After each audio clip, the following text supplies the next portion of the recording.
know what she said, she might just change your life. Well, we have lots of people who have made their plans for Valentine's Day, and then we have people who are having trouble connecting with a Valentine. And given that it's, just a few days away, we have a quick guide to the dating world with relationship expert Victoria Lorient-Faibish for all those Valentine's Day romantics. Good morning. Good How are morning. you? So nice to be here, ladies. So, first of all, can you explain to us what your practice is? You're a registered psychotherapist. That's How right. is that connecting with people and relationships? Well, the whole philosophy that I have been kind of creating over the past 20 years is this notion of we need to find our self-culture. We have our family culture, what we bring down from our families, our patterns of behavior, our ways of relating to ourselves and others, and that family culture will influence us to create a self-culture, a set of patterns and ways of being, and then that, of course, impacts our relationship culture, and we tend to repeat the same patterns over and over. Okay, so I'm not clear on the self-culture. Okay, so I'm part of a family, I'm married, I have children. I'm a mother, I'm a wife. Yes. And so where does the self-culture... Well, if you've got to fill your own cup first, create an overflow in order to be okay in the world. Often people will operate from an empty vessel, and that'll be a lot of resentment that I notice in my office. People not really happy to experience life if they're not taking care of themselves first. And that's what I call a self-culture, an authentic voice. What is self-culture? You have the loudest voice in your head, as opposed to everybody else's opinions, everybody else's voice. So in the real world, though, day to day, Yep. what does that look like, looking after yourself It looks in like your world? I would say that it looks after, you've got to take care of this person. So am I okay? Where am I at? Am I doing what it takes to be at peace with myself and others? Am I exercising? Am I meditating? Am I being kind to myself? Am I judging myself? And if I am, can I work on that? To not be so hard on yourself, to be a little bit more compassionate with yourself. I really feel that's a major step toward wellness generally. And then in relationships as well, we've got to really know who our authentic self is, because people are making choices from their false self often, especially in the dating world. So how is that different from the me generation? Well, I think that there's a huge difference between narcissism and selfiness, and what I call selfiness, because narcissism is a complete disregard for other people's feelings, thoughts, just I don't care what you think or say. Mm-hmm. However, in terms of selfiness, it's a different experience in which we're saying, I have a purpose, a voice, a value, and I'm going to listen to that. When I'm full, I create an overflow. From that overflow, I help and relate to others. So I believe the planet actually benefits from people being filled with self-culture.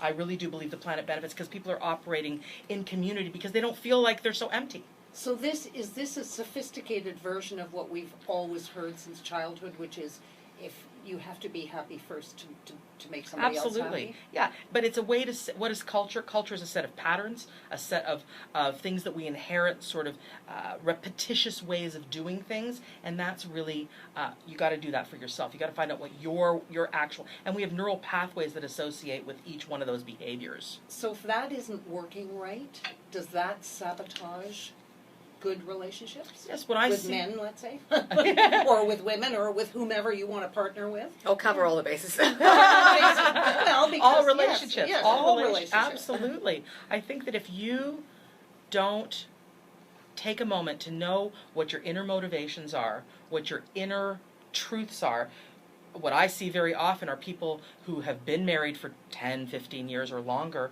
and they say, wow, this person I chose when I didn't know myself.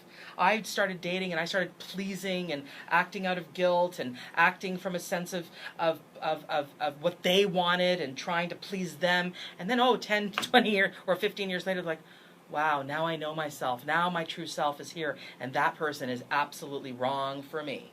So that's what I'm trying to avoid, is a person, when they're in the dating world, when you get into the dating world, get in touch with the true inner who you are, what your motivations are. Work on yourself before you go into that other world. And what about all the people who, when they do figure out who they are, are still going to pick the wrong people because I wouldn't know the right person if I fell over them. And I don't and believe know that. I have other friends who are the same. We consistently pick the wrong people. If I pick a person, I'm sure as anything that person's going to be totally wrong for me. So Here's what I believe: we're either winning or we're learning.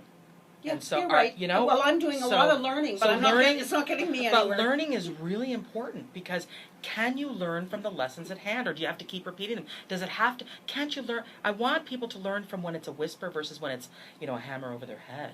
So how do you spot a dysfunctional relationship? Well, that's one of the things I talk about in this book, Connecting, Rewire Your Relationship Culture, is what is narcissism, what is codependency, what is commitment phobia. Some people can't recognize it, can't actually spot it. So for example, many people get involved with narcissists and they don't know that they're involved with a narcissist because they're so charming.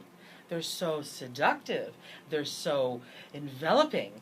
And you got to kind of spot, are your needs being listened to? As soon as you relax, are they out the door? As soon as you have needs, are they gone? That's the commitment phobic. Or is there this manipulation of the push-pull, guilting, overly caretaking, overly functioning, or these are the patterns I speak about so that people can actually recognize what's going on in their relationship. Is there a dysfunction that they need to address versus just ignoring it and normalizing it because that's what they saw in their own family culture? We are speaking with Victoria Lorient-Faibish, the author of Connecting, Rewire Your Relationship Culture, here on What She Said on SiriusXM 167. So you talk here on my notes about something that I don't understand or even really appreciate the term, but we heard it a lot with Gwyneth Paltrow, conscious coupling. Well, she and talked about conscious uncoupling. uncoupling. Yes. Yeah. So this is the other side. Now, Yeah. what is conscious coupling? Well, I love doing premarital therapy.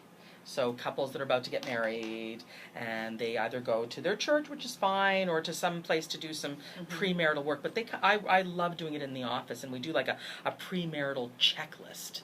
And the premarital checklist, really, we're challenging the couples to talk about things that will show up in their relationship. And I would say money, sex, relationship with family, which is huge. Your crazy parents. Well, exactly. And parenting ideas. Parenting ideas, which is huge. You have no, Division they of don't, labor. They don't talk about this when they're dating and they're having, I want people to really mine inside their thoughts, feelings, patterns, expectations, and really get clear on what exactly is going on with respect to how they feel about kids, money. Are you a debtor? Do you respect money? Do you want to see your parents every single week? Do you want to see them, 2 times a year, 3 times a year? Okay, we're good. So we're how many good with people have split up after a session with you? that. Well, it's happened once, but generally speaking, it brings them closer. It definitely brings them closer, especially with the concept of let's get on the same page about money. Let's get on the same page about kids. Who's going to be looking after the kids? Do we want kids? I have a couple who, she didn't want kids. He really wanted kids, and they never talked about that. And they were set to be married in like 3 months. I was like, are you serious? We need to really resolve this. Because I don't want you to be having children. Because what gets me up in the morning, ladies, is this. Let's see if we can stop multi-generational dysfunction. Putting it on Isn't the everybody's kids. family dysfunctional? Yes. I would say 99% of people come from issues and patterns. I remember when the term first came out, I was 14 years old, and my friend across the street, we sat on her stone wall, and I said, by the way, do we know any functional families? She said, no, But then I you don't have- think so. But then you have the functional families who they become unprepared for the dysfunction that's out there, where they're very loving, extremely safe, everything's fantastic, and the thing that I hear is, oh yes, well, now I'm in the world and that's not at all what's happening, and no one's going to love me like my dad, and no one's going to protect me like my family, and no one, and there's that too. So it's both sides. There's both aspects, and no matter what, when we're out there experiencing people, we're going to be repeating stuff that we've seen for the generations. And it's up to us to see if that's working, if that's healthy, if that actually fills us. Well, still on the issue of function and dysfunction, who decides what's functional and dysfunctional? I mean, I'll tell you who decides. Isn't dysfunction functional? Well, here's what is the deciding factor. My first book was called Find Yourself Culture, Moving from Depression and Anxiety to Monumental Self-Acceptance. What decides it is, do you feel depressed and anxious as a result of what you experienced in the family? Right. That's what determines it. If you're fine, if you're well adjusted, I mean, I don't know a person who hasn't gone through some stuff with the capital S. But, you're either in an alleyway with a needle in your arm, or you're figuring it out and you're empowering yourself. Well, we are going to take a break here at What She Said. When we come back, we're going to get some insight from Victoria Lorient-Faibish about how to stop that emotional dumpster diving. Yeah. Yes. Stuff. We'll talk about more Stuff. stuff. More stuff. And, how not to get fooled by the love drug, Big time. especially on this Valentine's This is good. Day weekend. So stay with us. More coming up right here on What She Said, SiriusXM, Channel 167.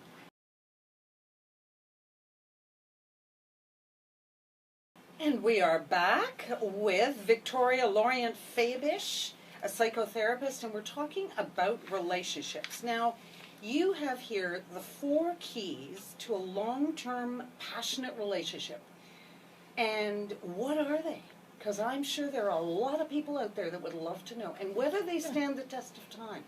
Look, I really do believe in long-term passionate relationships. I've been in one for 25 years, so I get that there's a possibility. It's not easy, it's a lot of work, but key pieces are, number 1, if there's a problem, if you've made a mistake, fix it quickly. Fix it quickly. Apologize. Own your stuff. Own where you've made a mistake. That's such a healing experience in relationships. Another one is, I have to say, good sex often. It's important. It's absolutely important for that neural pathway. It's a use it or lose it situation.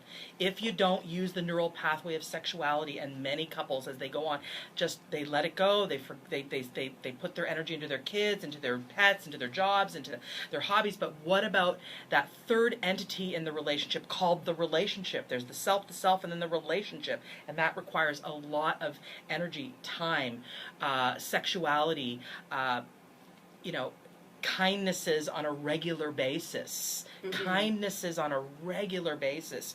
Appreciation, saying, nice things to one another. Really important. People forget to do that. They take it for granted. They take each other for granted, and they don't create that special experience with the person. And I believe it's possible. Again, I come from a 25-year relationship. I really do believe that is possible.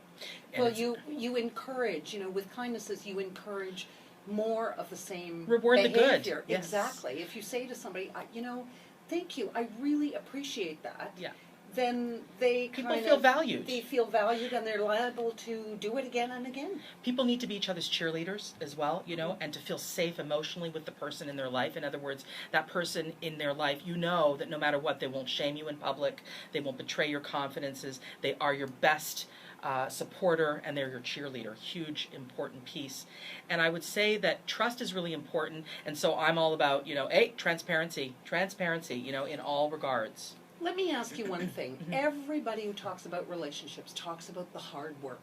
We've all heard it a million times. Well, it's not easy to... So what does that hard work entail? Well, when you're in a bad mood and you want to take it out on your partner, you're being conscious and mindful of the words that you're saying.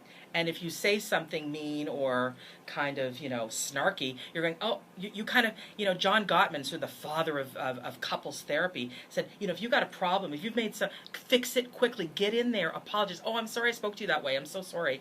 And it's not about walking on eggshells at all. In fact, it's the opposite of that. It's just being mindful and owning your words, being responsible. We are all entitled to be angry, irritated, but we are responsible in terms of how we express it. So the work involves, for example, being very self-aware of what comes out of your Absolutely. mouth, the looks that you give people, Right. But We're not victims. We're not victims. We're not here in life and going, life has done this to me. No, we are the masters of our experience. We are the more we take responsibility, and by the way, I'm not saying blame. Mm-hmm. I believe they live on opposite sides of a spectrum. blame and responsibility. I say we take responsibility. We don't self-blame. Self-blame is going down the rabbit hole of absolute hell and nowheresville. But personal responsibility is full of opportunity and full of learning and full of growth. Now, communication, would that be part of the hard work? Because I know Yes. a lot of men would consider that to be, that would be really the mother load. Like, oh, my, Yeah. she wants to talk all the time. Although And we how need do to- how do we bridge the gap where they're okay with it? We're not. We need to honor that many men find the healing and solace and regrouping in caves. And they need to go into their caves. And we need to honor that. We as women want to do more communicating to find our solace and our healing. Yeah, but So- while they're doing that, particularly my husband, okay, it's out there. I feel it's very passive aggressive because he will brood on something for 3-4 days, and I know something's wrong. Like whatever it is, we should talk about Right. it because if you come back at me in 4 or 5 days, I'm not going to be able to remember exactly what I said. Write it down. So I don't know what he's cross about. Right. Or if he's brooding with something, it's like, no, everything's fine, everything's fine, everything's fine. And then whammo, day 4. Okay, now I'm ready to talk. It's like, well, I'm not because you pissed me off so much brooding like this. Yeah, Like, yeah. I don't want to talk about it. It happens all the time in my therapy office where, it's like, he's been in his cave for 3 days, like, what the heck, but you've got to honor that. It's part of Yes. you really got to. Well, You except for that is But it's something that temporary. I think really Boundaries, really, though. Ladies, really boundaries. divides people. No, hang on. It's called ground rules. It's called boundaries. It's called knowing really declaring what each person needs and saying, hey, listen, this is not about you. I just need to go into my cave for a while and I need to figure this thing out. But I will come out the other end. I'm not abandoning you. I will come out the other end and I will come and speak with you. And that's the commitment that he or whomever needs to make. Yeah, but for me, for example, and I know other people feel the same way. Yeah. You're in the middle of something, and then somebody says, I don't want to talk about this right now. We'll talk about it later. And I'm... We need the rules And- of engagement. No. We need rules of engagement. But nobody's going to be happy. Sure, I'm not going to force him. Yeah. But I'm so frustrated. It's like having foreplay with no sex. I mean, I'm so frustrated. I I'm can ready. deal with it. I'm ready to talk. No, but hang on. And then I'm put on hold for 2 or 3 days, and I'm furious. But that's and like I resent fighting- that. But fighting like that, in my opinion, is literally like a train full speed toward a brick wall. If you're going to engage in any kind of conflict management in the relationship, which, by the way, we all have in relationships if you're human, you need some rules of engagement and you need some tools to fight fair. I'm all about you got to fight, you got to have anger, you got to have your feelings, you got to be real, but let's do it in a way that's not reckless. Victoria, do you bring this up to couples that are about to get married? Darn right I do. Really? Darn right I do. Rules of fighting? Yes, oh my yeah. gosh. So important. I teach people how to fight. I teach people how to do it in a fair way, in a way that is not damaging and resentment building. That is what the rewiring is about. Or we're just repeating the multi-generational dysfunction that we were talking about earlier. Do you believe in soulmates? It's interesting. Soulmates is sort of a buzz thing, a buzzword, and I'm very spiritual. I believe that soulmates aren't necessarily our partners. I believe that soulmates are often the people that challenge us to be extremely on our game. Now, sometimes we don't want our partner to be our soulmate. Sometimes we just want our partner to be our sanctuary. Just the person that we can relax with. So sometimes we have many soulmates, our best friends, and sometimes those soulmates will be with us for a period of time, and then they're gone. And they taught us something. They taught us something really strong. And sometimes we don't want that particular person to be the person that we spend our life with. Mm-hmm. So, you talked about how people change with time. Yeah. They change with If they're time. doing some work. Some of the best relationships I know are people, and I know 6 couples that have been together since high school. First dates. They tried breaking up for a little while, Some of them. Yeah. Some of them didn't, like straight through high school, university. Mm-hmm. Happy? Are they lives. happy? Do you Very know? happy. Yeah. As Okay. I said, 6 of the Yeah. happiest Happiest. couples I know. Brilliant. Absolutely love one another. Absolutely Stunning. a team. Absolutely, there's no, when you're with people and you just feel that. So they're soulmates, but they're soulmates that obviously they are kind of like journeying together. They're Yeah. journeying together through. Growing together. Exactly. But it may be a different kind of a soulmate where it's not as challenging. Maybe they're experiencing the challenges together. They are in that. So the soulmate experience, I think we don't want to say, oh, I'm looking for that one soulmate. I really feel that there are many ways to do that particular experience. Well, I've often thought that, look at all the countries in the world. Look at all the countries I've lived in. England, Canada, Australia. It's like, I went out with people in Yeah. each country. There had to be someone. There's not just one person Yeah. out there for me, although apparently now there is. Well, you know what? We're going to head into a break. Can you stay with us? Because this is Sure. fascinating. We'll stay over on the other side of the break and talk a little bit more with Victoria Lorient-Faibish, the registered psychotherapist and a holistic psychotherapist, about connecting, how to rewire your relationship culture. So don't go away. We'll be back here at What She Said on SiriusXM 167.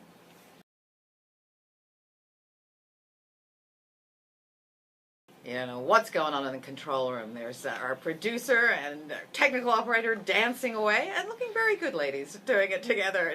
Looking How deep hot. is your love? Oh, it's a nice song. Oh, Now, how deep favorite. is your love is one of the subjects that Victoria Lorient-Faibish talks about in Connecting, Rewire Your Relationship Culture. We have determined in the commercial break that Christine goes after alpha males and Casper milk toasts aren't her thing, but that could be a problem. maybe. Yeah. I think you gotta. I think it's There's time good to guys wanting somewhere the in the good middle, guys right? out there. There, The supporters, the cheerleaders, the Yes. You're awesome. Yeah, you but know? they're beta males, and I'm not. I'm in it. I am really attracted to alpha males. I would That's challenge you where to the look at attraction- that pattern. Yeah. I would challenge you to look at So that pattern. where I feel chemistry is with an alpha male. I don't Right. feel chemistry with a beta. But maybe the chemistry is kind of a different. It's a percolative thing that you're attracted to that might not be working for you. Well, I have So- lots of friends, Yeah. male friends, lots of them. But here's what I believe. Our brain is an elegant machine that is adaptable, and you can rewire your instincts through repetitive new behaviors and new thoughts and new understandings. It's just willingness to be open and flexible to see it differently. Will and I live believe long enough to see this, though? I think we're never. I mean, listen. The brain that changes itself. Incredible book talks about neural pathways, and it's never too old to change. We're never too old, and in fact, the more we change, the more we challenge our patterns, the more we can do. We can experience a whole new a whole new life. Absolutely. So what comes first? What should you try to establish first in terms of intimacy? Does physical intimacy, generally, if you're hot for someone, that tends to overshadow everything else, but should you... I don't want it to, though. Right, okay, so... Yeah, so oxytocin is this incredible biochemical... The love drug that is constantly coursing through our veins and increasing when we snuggle, have sex, when we snog, when we're really in there. And Lovely that, English term, snogging. Snogging, Again, great, snog. exactly. And what unfortunately that does, it basically makes us want to nest with the person. Mm-hmm. And that nesting instinct often will trump logic and good decision making So abilities. you're saying what? Take at least a month before engaging in sexuality with That's a what new I'm person? A saying. month? I mean, listen, So everyone no third has their date, unless it's like no, once a week. everyone has their own moral compass, but I really believe, or their own decisions about having sex or not to have sex. I really believe that if you're looking for a long-term person in your life, that you take the time with the sex. And I've heard the opposite. I've heard from people, not psychotherapists, but Yeah. people who are in the business saying, Gotta test it actually, first. if Yeah. you're really hot for somebody, get it out of the way and then get down, then you can, because otherwise all you're going to do is think about it, and you're just in a sort of trance of sexual tension all the time for that month. You're not paying any attention to who the person is. We are sentient beings. Get it out of the way. No, we are Get it out of the sentient way beings. and then get to know them. No, I don't buy it. I mean, honestly, if you're asking my opinion, I feel, and I've done this for 20 years, working with people who are dating, working with people in couples, take time before the sex happens. Take a moment, get to know them, get to know what they're into, have really, live passionately without the sex. In other words, get to know each other, share your hobbies, find out who each other is, find out what their, ask about their relationship with their families, with their mothers, with their fathers. This sounds like a DE Harmony questionnaire. So don't fall in love with someone's potential. Big what time. you think Yeah, that exactly. is, because you may be high on the love drug. Absolutely, and you're like, oh, she's got such potential, and she has such great plans. Meanwhile, fully in debt. Meanwhile, can't get their act together, living in the basement, of their parents' home, and but they're just such, they're so great, and they've got great plans. Let's see them don't believe what they're saying, believe what they're doing.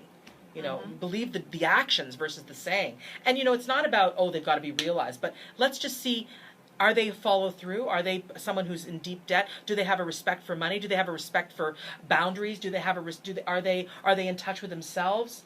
Are they manipulators? Are they narcissists? Are they, let's find out all that before we get in there. Don't you really need to know somebody quite a long time? But you can tell within a month, I would say, about some of these patterns. You're not on your best behavior for a month. I say see people during that month. Do you think people are honest at the outset? When you start dating somebody, do you really think you're getting, I think you're getting this beautified picture of who they are because they're presenting their best self. Yeah. Challenge them. And if they're putting on a show, you'll know. Listen to your instinct. You'll know. It's just... My instinct isn't working. Okay, so what should Christine have learned about influences from her past relationships? I mean, she seems very aware of... Well, you said alpha male is your big chemical attraction. Yeah. I would be asking you to challenge that particular habit and pattern.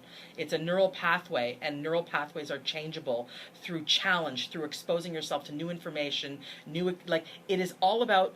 I don't care how old you are, you can challenge your patterns and your thoughts and your behaviors through deep dialogue with self. Okay, I love what journaling. does challenge mean? Does it mean I should say, Ask yourself, okay, so there's a forget pattern. This, let's No, find no. a beta? You do this. So there's a pattern within me that is very attracted to these alpha males. And I go, okay, so what does that pattern feel like? Literally talk to yourself. What does that pattern feel? Well, what do you feel when there's that alpha male energy around? It's like I feel protected, I'm interested and I'm Engaged. I'm What did you say? intellectually horny. No, I'm Yeah. intellectually horny. Yeah. Because Right. there's sort of There's something I can there. communicate. So you're getting something from that. Somebody who's bright, somebody who's And you're on getting the what ball. from that? You're getting... I don't know what. I'm just interested. You're interested, you're not bored, you're Yeah. experienced. Okay. I'm so, engaged. I'm totally engaged. Exactly. And there's something that you might emotionally get from that. You might feel somehow self-esteem boosted from that. You have to challenge, you have to really understand what the motivation is. That's what I say, understand your motivations. Understand what your motivation is regarding anything. Okay, And- but you've got to be careful that you are not getting into that kind of relationship just to stop from being alone. I'm a big fan of that. Yes, please. Yes, that's the emotional dumpster diving that I talk about. Where we we'll do anything to not be alone, and I see engage in affairs so not to be alone, saying yes when we don't want to say yes so as not to be alone, pleasing, the disease to please, so as not to be alone, performing, being a certain character so as not to be alone. I really want people to be okay being in a relationship with themselves on their own. Well, lots of people aren't. I know. I am I know. perfectly okay with being alone. I'm Wonderful. quite. I mean, I I love people. Yeah. But I quite enjoy my time on my own. Excellent. I'm not. This is not a reaction to. You don't feel being less alone. than with being on your own. No. But I know lots and lots and lots of women are. And because things have changed, they never expected to be divorced. Right. They're concerned about all Sure. kinds of things. Security, money, Absolutely. being protected. You said something that tweaked me Yeah. there, and what you just said was people have affairs because they're lonely. Yeah. I know a lot of women in particular Mhm. that feel they aren't communicating with their husbands. They aren't getting that communication Yes. support. Yes. And basically they just want someone to actually talk to. Yeah. It's not so much a sex thing. It's an emotional affair. Yeah, and there's the emotional affair that, I say it's a slippery slope. The emotional affair does turn into the physical affair. I see it quite often, and I have to say that if things are not happening in the marriage, please don't go and have an affair. Try and either be courageous enough to work it out or leave it, because the double life thing, the lying, it's a soul killer. It's a soul killer, and I just see so much of that go on. So when would you say to somebody that they should be careful? Because we all have friends, we have male friends, we have female friends on both sides. When should the danger signal be resonating with you? As soon as you're starting to, text all the time with them and prioritize them in your mind and have them as part of your, have them as, the main person that you emotionally connect with and feel your sense of comfort with. Ooh, wah, wah, wah, danger, danger, danger, danger. You're going down the road of the affair. Except we often have girlfriends that we have that relationship with, that we confide in. Yes, that we fine. That's fine.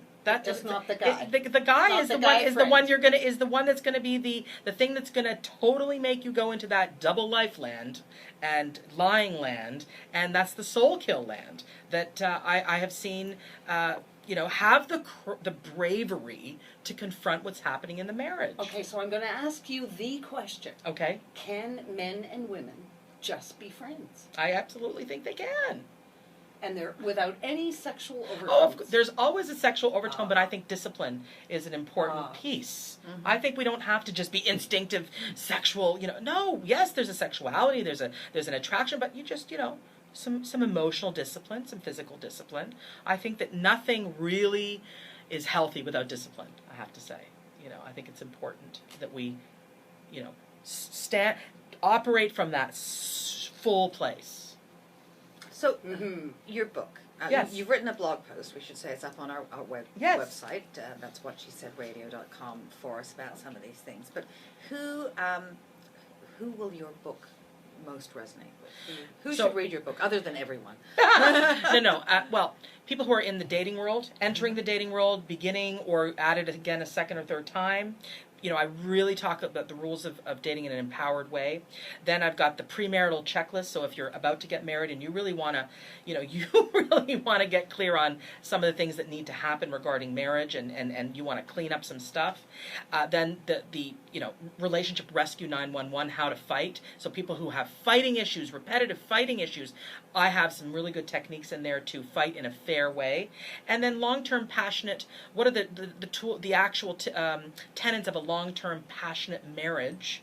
And then I actually have a really interesting case study which I love called Healthy Divorce. So people Healthy divorce. Yeah, people do get divorced, and it doesn't have to be rabid and horrible and vindictive. They can consciously uncouple. Well, and they can do it in a way that's not about perpetuating cycles of dysfunction.